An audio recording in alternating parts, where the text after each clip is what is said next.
Excelência é quando você ultrapassa, quando você vai além. Excel em latim significa aquilo que ultrapassa. Uma pessoa excelente, o que é? Uma pessoa excelente é aquela que vai além do óbvio. Uma pessoa excelente é aquela que faz mais do que a obrigação. Cuidado, fazer mais do que a obrigação não é trabalhar sem salário, trabalhar sem recurso. Trabalhar fazendo mais do que a obrigação é ter a obrigação como ponto de partida e não como ponto de chegada. Uma pessoa excelente é aquela que parte da obrigação e não chega na obrigação.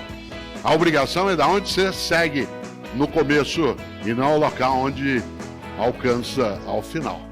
Você conhece gente excelente? Você conhece professor excelente? Você conhece família excelente? Você conhece médico ou médico excelente? Conhece garçom excelente? Qual garçom que você gosta? Agora que a gente está podendo voltar aos poucos em alguns lugares, qual garçom? Que aliás, né, Benjamin, é uma palavra francesa, né, para nós, garçom. Olha que coisa boa. Para nós, o que é um garçom que a gente aprecia? É aquele que faz mais do que a obrigação. Qual é a obrigação do garçom? Anotar teu pedido, indicar um lugar, trazer as coisas no final. Anota. Qual é o garçom que você gosta de ser atendido? Aquele que faz mais do que a obrigação. Que sugere coisas para você, que te indica um lugar, que é capaz de ficar próximo, mas não ao lado, ouvindo a conversa, que dá dica para você, que entende um pouco o que você aprecia. Por exemplo, aquele garçom, e você já encontrou, garçom ou garçonete, que você chega num lugar, você está ali num casal, seja qual for, pedem 2 pratos. E aí o garçom diz assim, olha, aqui é comida, o prato é bem servido. Um prato só dá para 2. Você fica olhando, pensando assim, mas o cara tá louco. Por que ele vai dizer uma coisa dessa? Porque eles vão ganhar menos se ele fizer isso. Não. Porque primeiro que a comida será de fato suficiente num único prato. E ao dizer isso, não precisa pedir 2, porque um prato é suficiente para ambos, ele te captura, fideliza, e aí você volta.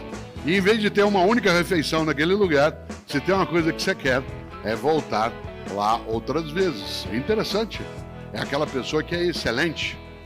Olha que coisa curiosa, uma história que aconteceu um dia comigo e com o Fernando, que está sentado aqui, né? Eu não dirijo, eu não tenho carteira de motorista, não tenho habilitação e não dirijo por uma razão que às vezes parece estranha. Eu não dirijo porque eu não gosto, né? E eu não aprecio fazê-lo. Tem gente que acha, como, você não dirige? Eu digo, eu não dirijo, não boto ovo, não fabrico rádio, né? Tem uma série de coisas que eu não faço no meu dia a dia. E eu não dirijo, e o Fernando, que aqui está, né, ele faz comigo os percursos, os lugares, e ele dirige. Eu nunca esqueço, não sei se o Fernando se lembra, há uns 6 anos, nós estamos voltando de São João da Boa Vista, uma ótima cidade, quase na fronteira de São Paulo com Minas, né, em outro lado de Minas, e a atividade terminou 9h30 da noite, mas naquele momento não havia pandemia, e ao final havia uma sessão de autógrafos de quem tinha livro, havia sessão de fotos, coisa que hoje nós, por enquanto, não podemos fazer. Aliás, porque queremos ficar todas vivas e vivos e bem. E nesse sentido, naquele momento, saí eu, depois que a palestra terminou, para os autógrafos e fotos, e tudo terminou perto das 11h30 da noite. E nós com uma fome danada, querendo comer alguma coisa, a gente tinha tomado um lanche na hora que chegou, mas já estava muito tarde.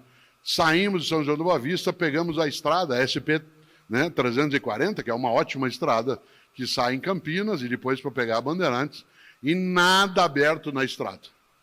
Todos os postos já fechados no horário que a gente passou. Conseguimos entrar na Bandeirantes, na estrada, na rodovia Bandeirantes, era 1h e pouco da manhã, tudo fechado. De repente, a gente está vindo e vê a luz acesa num posto de gasolina. Fernando entrou. A gente babado de fome, já era 1h e tanto da manhã, e eu rapidamente fui até o balcão, ali havia uma estufa, e nessa estufa 2 bolinhos. E eu disse ao garçom, por favor, o senhor nos dá esse bolinho? Ele disse, eu se fosse o senhor não comia não. Isso criou um afeto nosso. Aliás, quando a gente pode, a gente passa por lá. Atenção, olha que pessoa excelente. Ele não se contentou em ser exclusivamente um vendedor. Tal como faça o teu melhor, não pode ser pela maldade, pelo indecente, pelo inaceitável. Embora fosse um negócio, uma regra boa na vida é não fazemos qualquer negócio. Não fazemos qualquer negócio. Só que ele não se contentou, olha que interessante, em dizer o que eu posso fazer. Nós dissemos, não dá para a gente pedir um sanduíche. Ele disse, a essa hora a cozinha já fechou. Atenção no que eu vou dizer agora, porque é isso que marca o passo de uma pessoa que procura excelência na atividade dela. Em vez de dizer, a cozinha já fechou, o que eu posso fazer? Ele disse, como vocês estão com fome, eu vou preparar um sanduíche frio. Se vocês não se incomodarem, eu pego o pão, coloco um pouco de manteiga, né, de presunto e queijo. Ótimo. O que ele fez? O melhor na condição que ele tinha, enquanto ele não tinha condições melhores para fazer melhor ainda. Olha que interessante. Esta frase que eu acabo de dizer é uma frase que é repetida por mim em muitos momentos e ela parece quase como um mantra em alguns lugares. É muito comum que Cláudio e eu entremos, por exemplo, num restaurante agora, né, com um possível retorno, que a gente entre num hotel, que a gente entre num táxi e o garçom ou o taxista ou o recepcionista olha para mim, vê quem sou e diz, faça o teu melhor na condição que você tem, quando você não tem condições melhores para fazer melhor ainda. A gente até fica perplexamente feliz.